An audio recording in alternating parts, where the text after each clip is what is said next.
অগাধ বিশ্বাস নিয়ে যার হাতে হাত ধরে পথ এগিয়ে যাওয়ার জন্য নিজের নিজস্বতা ভুলে গেছ, সময়ের ব্যবধানে তোমার বিশ্বাসটুকু মেরামত করা সুযোগ দিবে না সেই মানুষটা। যখনই নিজের চেয়ে নিজের মানুষ বানিয়ে কাউকে বিশ্বাসের জমি বানিয়ে তুলবে, সে মানুষটি সময়ে অসময়ে তোমার বিশ্বাসের জমিটা অনাবাদি রেখেই দেবে। মূল্যায়নের খরায় পাটল ধরবে তোমার শেষ সম্বল বিশ্বাসের জমিতে। এক ফোঁটা জল ঢেলে যেমন জমির পাটল মুছতে পারে না শাসা, আইলে বসে অনাহারে বয়ে কাঁদে। তোমারও কান্না আসবে, ভেঙে চুরে যাবে ভিতর বাহির।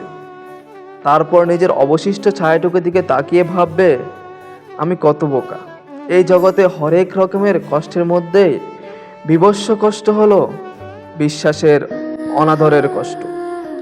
আপন ভেবে আপন মানুষের ভিড়ে নিজেকে দেখতে না পাওয়া তীব্র কষ্ট।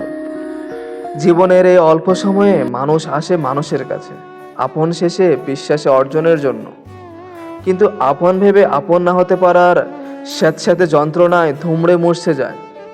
তোমার আপন লিস্টে কজনই আপন আছে একটু গোপনে খবর নিও, দেখবে তোমার চেয়ে তোমার আপন আর কেউ রইল না। তারে